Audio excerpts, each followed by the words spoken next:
Hey y'all, it's me, Bree Michelle. I decided to make another video to answer a few questions that I got asked from my first video. I'm getting my makeup done right now, so you guys can hear these questions and answers while I get my makeup done.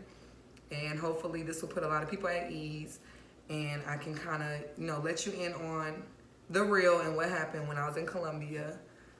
So the first question was, what all did I get done? I got my underarm lipo, full back lipo, all of my abdomen, my flanks, which is the sides, my full back stomach, and my thighs lipo, and then I got it put into my hips and my buttocks. Second question, were your ribs removed? No, my ribs were not removed. And honestly, I don't even think they really can legally do that anywhere. When girls' stomach looks really slim, it's because they had aggressive lipo, which I had aggressive lipo. And that's why my, stomach looks so snatched is the term that everybody uses now. And I know they only do aggressive lipo out of the US because there is a law of how much fat they can take in the US. But out the country, they can take as much as you want. So that's why I have no more fat on my body at the moment. How much was my surgery? So my quote for everything I got done was $4,100. And that was just for the surgery, the medication, the massages, the 2 fajas, the butt pillow, and then all my lab work when I got there. Each doctor in Colombia is different, so you may get a cheaper quote or a more expensive quote. So I wouldn't just look for that price. I would try to, search around because it might be cheaper.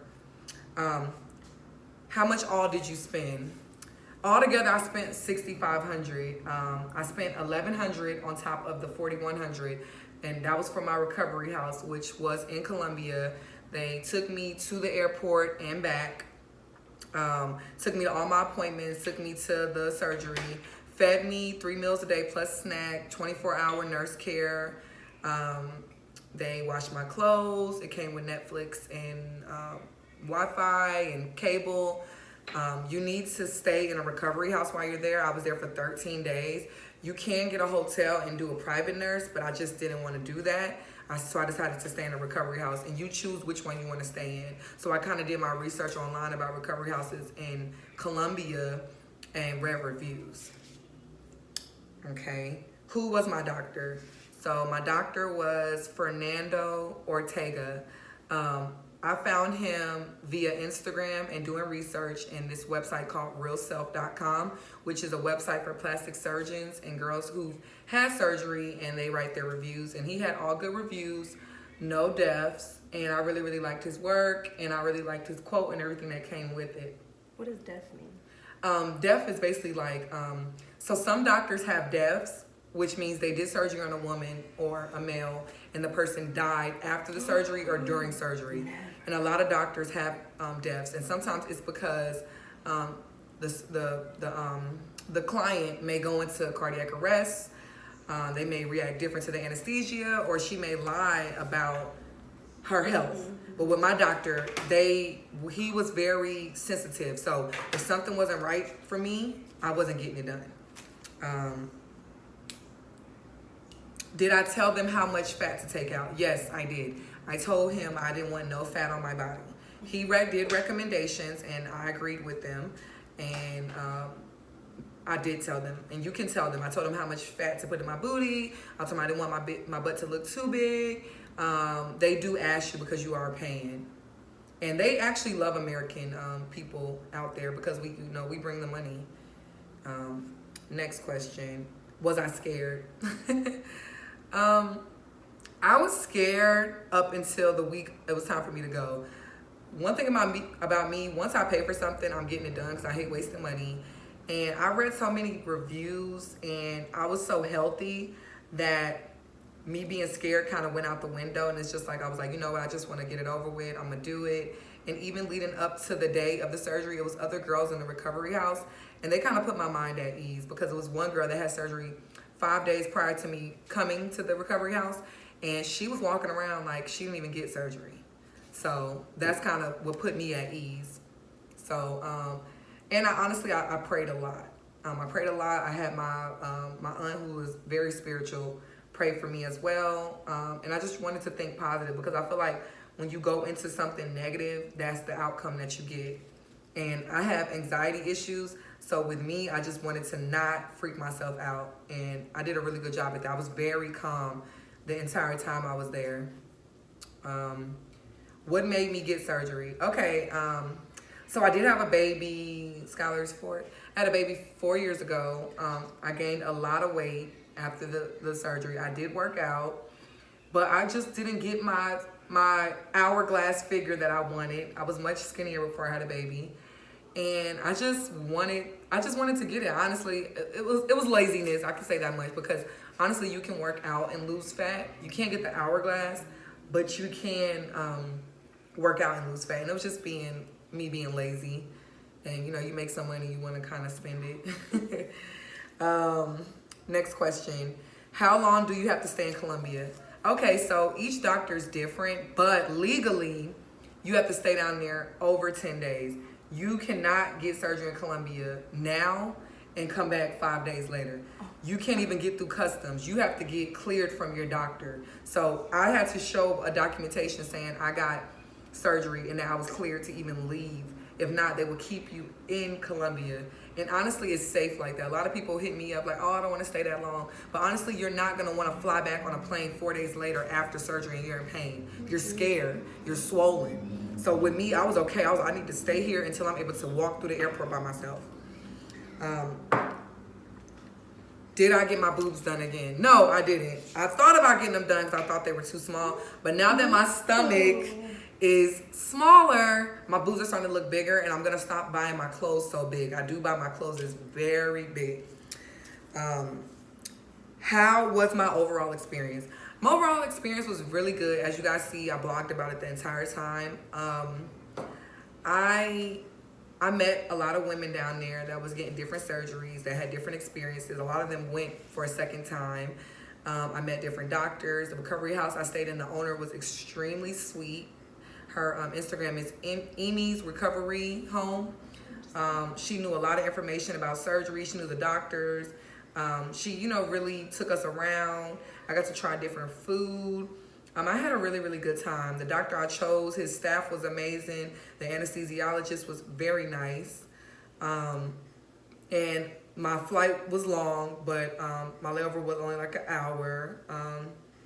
It was a really good time. The fact that they had Wi-Fi so my phone was working there really played a part because I was able to contact my friends and family every day and kind of let everybody know what's going on. And I was able to be on Instagram and Facebook and stuff. So that's another thing you need to look into. Make sure these places that you may stay at have Wi-Fi and Instagram, and make sure they have good bedside manner because it plays a role in your recovery.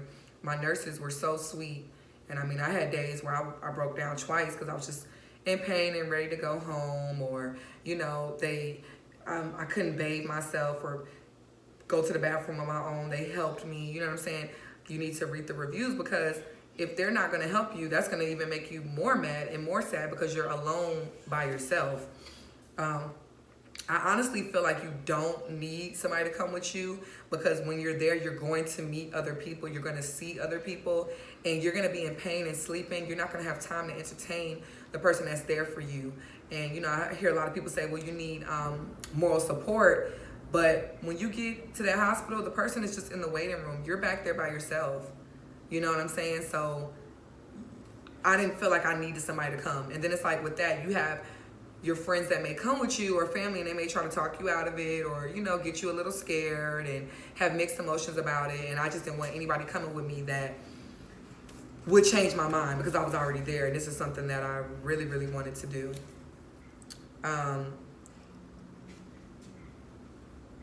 Who did my breasts? Somebody asked me this. So I got my breasts done April 2018, right? Yeah, 2018. Yeah. Yes.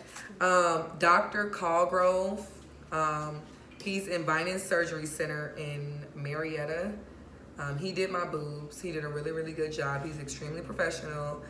No, I did not get them done in Colombia. So you guys can look him up as well. and I paid $3,200 for that. And yes, I did go alone to Colombia, as I stated before. I don't recommend bringing a friend unless you just have to have somebody to travel with. Because honestly, you're going to spend more money because you have to pay extra for your friend to be there in your recovery house.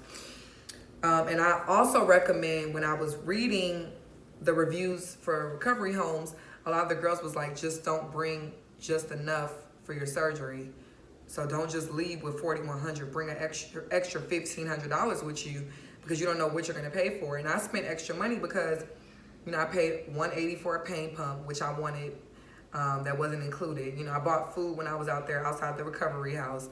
I bought some extra fajas that wasn't included in the quote. So I spent extra money. You know what I'm saying? Another girl had to change her flight. She spent $500. So you do need extra money when you go out there because you don't want to be SOL. Like, you don't want to be out there and have no money other than your surgery money. And then the quote that they give you, it may increase. So you never know. How many days post-op am I? So I counted yesterday. It was 20 days post-op, which means I had surgery 20 days ago. Everybody's body's different. I feel good. I have my days. I wake up, I don't feel good. At night, it's extremely uncomfortable because I have to wear the faja. But I do move around, and I move around to keep from getting my feet swollen because your feet will swell up if you don't move around, and keep them elevated. So I try to be on my feet a lot because I didn't want my feet to be swollen. And I just don't want my body to stiff up either because if you just lay there, you got to get the circulation going. So even if I'm in pain, I'm still doing stuff. And that's all the questions. Did I miss a question? Do you have a question for me? No? Trying to think. Oh, I'm going to stand up so y'all can see me, and then we're going to stop. So can they see me? So I'm just going to show y'all a little bit. And hold on, let me see. So, no fat for now. And I'm still a little bit swollen, so I'll be even smaller than this. Oh, this looks good, Janelle. It does. Okay. So stay tuned for my next video. I'll actually be showing my body. I'll probably have like a 2-piece thong bikini on or something like that so you guys can actually see more than this. Okay.